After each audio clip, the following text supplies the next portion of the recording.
إن الحمد لله أصلي وأسلم على نبينا مصطفى محمد صلى الله عليه وسلم وعلى آله وصحبه أجمعين أما بعد أعوذ بالله من الشيطان الرجيم بسم الله الرحمن الرحيم സൂറ ത്വാഹ നബി സല്ലല്ലാഹു അലൈഹി വസല്ലമക്ക് പ്രബോധന രംഗത്ത് വളരെയധികം കഷ്ടപ്പാടുകളും വിഷമതകളും അനുഭവിക്കേണ്ടി വന്ന സന്ദർഭത്തിലാണ് ഈ സൂറത്ത് അവതരിച്ചത്.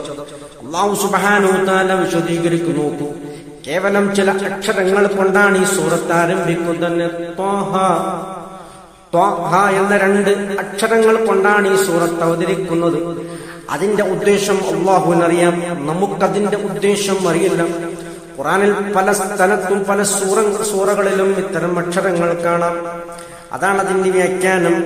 മാ അൻസൽനാ അലൈക്കൽ ഖുർആന ലിതഷ്ക.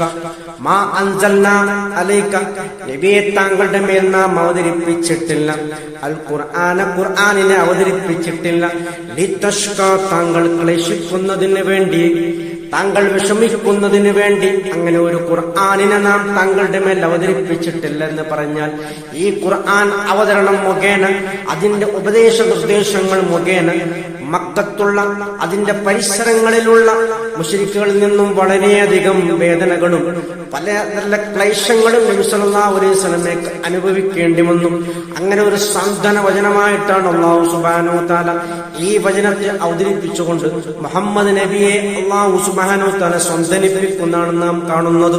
ഇല്ലാത്ത ദിക്റത്തൻ ലിമൻ യഖ്ഷ, ഇല്ലാത്ത ദിക്റത്തൻ, അത് ഉത്ബോധനമായിട്ടല്ലാതെ ലിമൻ യഖ്ഷ, അല്ലാഹുവിനെ ഭയപ്പെടുന്നവർക്ക് അതൊരു ഉപദേശമാണ്.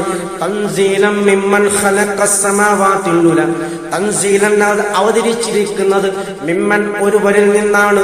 ഖലഖസ് സമാവാതി ഖലഖൽ അർദ വസ് സമാവാതി വൽ അർദ്, ആകാശങ്ങളും ഉന്നതമായ ആകാശങ്ങളും ഭൂമിയും സൃഷ്ടിച്ച ഒരുവരിൽ നിന്നുമാണ് അത് അവതരിച്ചിരിക്കുന്നത് എന്ന് പറഞ്ഞാൽ അതിന്റെ അർത്ഥം എന്താണ്?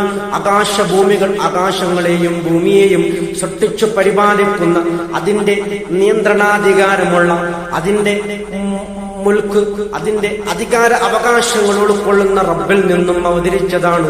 അത്രയും മഹത്വമായ, അത്രയും കാര്യഗൗരവമുള്ള വചനങ്ങളാണ് അത് നിങ്ങളെ ഉത്ബോധിപ്പിക്കുന്നതെന്നൊക്കെയാണ് പറഞ്ഞതിന്റെ അർത്ഥം. ഇത്രയുമാണ് ഈ ആയത്തുമായി ബന്ധപ്പെട്ടു നമുക്ക് പറയാനുള്ളത്. സത്യമായി മനസ്സിലാക്കുന്ന സജ്ജനുകൾ തന്നെ അല്ലാഹു ഉൾപ്പെടുത്തി അനുഗ്രഹിക്കുമാറാകട്ടെ. അൽഹംദുലില്ലാഹി റബ്ബിൽ ആലമീൻ.